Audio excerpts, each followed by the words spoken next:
Hi friends, welcome to Cuisine Vino. இன்னைக்கு என்னடா அது ஒரு கவர்ல ஏதோ முறை மாதிரிலாம் தெரியுதுன்னு பார்க்குறீங்களா? இன்னைக்கு நான் வந்து ஒரு குட்டி vlog, அதாவது மினியேச்சர் கிச்சன் ஐட்டம்ஸ் போட போகிறேன். நம்ம சேனல் ஆல்ரெடி அந்த மாதிரி இருக்கே, இது என்ன புதுசான்னு கேட்குறீங்களா? ஒவ்வொரு வீடியோவும் டிஃப்ரெண்ட்டாக தாங்க இருக்கும். போன வீடியோவில் நம்ம வந்து ஹோம் அப்ளையன்சஸ், அதாவது ஃப்ரிட்ஜ், வாஷிங் மிஷின், அவன் அதெல்லாம் நம்ம அந்த வீடியோவில் போட்டிருந்தோம். அது எங்கே வாங்கினோம், எவ்வளோ ரேட், அதெல்லாம் நான் அதில் சொல்லியிருந்தேன். தேவைப்படுறவங்க நீங்கள் vlog பிளேலிஸ்ட்டில் போயிட்டு vlog செக்ஷனில் போய் பார்த்தீங்கன்னா உங்களுக்கு அது கிடைக்கும், அந்த வீடியோ இருக்கும். அதுலேயே பார்த்தீங்கன்னா உட்டன் கலெக்ஷன்ஸும் போட்டிருந்தேன். அது என் மாமியார் எனக்கு கொடுத்தது. அது வந்து ரொம்ப ஒரு 50 வருஷம் கிட்டத்துக்கு முன்னாடி வாங்கினது, அவங்களுக்குன்னு சீர்வரிசையில் கொடுத்தது. ஸோ அதை பத்திரமா வச்சுட்டாங்க. அதை நான் உங்களுக்கு ஷோ பண்ணேன்.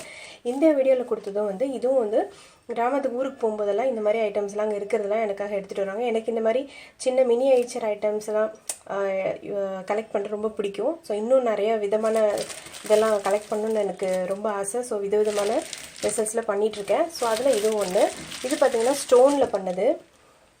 நான் ஒன்றுனா எடுத்து காட்டுறேன். இது வந்து விளக்கு வைக்கிறது அப்படின்னு சொல்கிறாங்க, எனக்கு கரெக்டாக தெரியல. சில பார்ட்ஸ்லாம் மிஸ்ஸிங். இது மட்டும், இந்த முறம் பார்த்திங்கன்னா இது மட்டும் வந்து களிமண்ணில் செஞ்சது. ஸோ இது அதனால் இந்த டிசைன்லாம் ரொம்ப அழகாக பண்ணியிருக்காங்க. பட் மற்றதெல்லாம் ஸ்டோனில் பண்ணது. இது பார்த்திங்கன்னா கொடைக்கல். இதோட எல்லா ஐட்டம்ஸும் நான் எடுத்துகிட்டு உங்களுக்கு ஒன்றா காட்டுறேன். கப் ஐட்டம், அப்புறம் பார்த்திங்கன்னா அம்மி கூட இருக்கு பாருங்கள். இதில் அம்மி, இன்னும் இந்த மாதிரி நிறைய ஐட்டம்ஸ்லாம் இருக்குது. நான் எல்லாத்தையும் எடுத்து வச்சுட்டு உங்களுக்கு சொல்கிறேன். இது பார்த்திங்கன்னா அம்மி. சில ஐட்டம்ஸோட பார்ட்ஸ் மிஸ்ஸிங், இதோட இந்த உள்ளே இருக்கிறது மிஸ் ஆயிடுச்சு.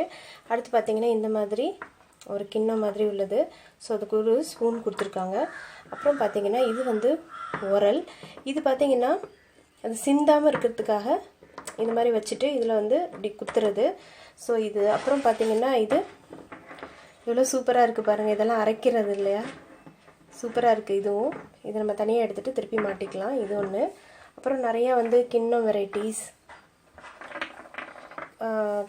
இந்த மாதிரி உள்ளதெல்லாம் இருக்குது. அப்புறம் பார்த்திங்கன்னா அடுப்பு. ஸோ இது இந்த மாதிரி வைக்கிறதுக்கு அழகாக, ரொம்ப அழகாக டிசைன் பண்ணியிருக்காங்க. இது பார்த்திங்கன்னா தெரியும். அப்புறம் பார்த்திங்கன்னா இந்த மாதிரி நிறைய குட்டி குட்டி கிண்ணம். இதுவும் வந்து ஏதோ ஒரு மாதிரி உள்ளதான், இடிக்கிறது தான். பட் இதோட பார்ட்ஸும் மிஸ்ஸிங். நான் அதெல்லாம் கிடச்சோன்னு உங்களுக்கு போடுறேன். இது ரொம்ப வருஷத்துக்கு ஓல்டாக உள்ளது. ஸோ இதெல்லாம் உங்களுக்கு இன்ட்ரெஸ்டிங்காக இருக்கும்னு நினைக்கிறேன். இப்போ இதெல்லாம் வெளியில் பார்த்திங்கன்னா இன்னும் விலை கூட தான். அப்புறம் வந்து ஒரு சங்கு இருந்துச்சு, அந்த கலெக்ஷனில் இருந்துச்சு. ஸோ அதையும் கூட ஷேர் பண்ணிக்கிறேன். இன்னொன்று பார்த்திங்கன்னா இட்லி தட்டு, இட்லி ஊற்றுற தட்டு. அப்புறம் வந்து ஒரு சாப்பிட்ற தட்டு. ஸோ இதில் வந்து கம்மி கலெக்ஷன்ஸ் தான். பட் இது மாதிரி இன்னும் நான் வந்து மண்பானையில், அப்புறம் ப்ராப்பராக யூஸ் பண்ணக்கூடிய சில்வரில் இருக்கக்கூடிய ரெகுலராக உண்மையாகவே சமைக்கக்கூடிய கிச்சன் ஐட்டம்லாம் நான் கலெக்ட் பண்ண போகிறேன். ஸோ அதுவும் கொஞ்சம் பண்ணிகிட்ருக்கேன். அதெல்லாம் கலெக்ட் ஆனாலும் உங்களுக்கு ஷேர் பண்ணிக்கிறேன். ஸோ இந்த வீடியோ உங்களுக்கு இன்ட்ரெஸ்டிங்காக இருக்கும்னு நம்புகிறேன். உங்களை நான் இன்னொரு வீடியோவில் சந்திக்கிறேன். Bye friends.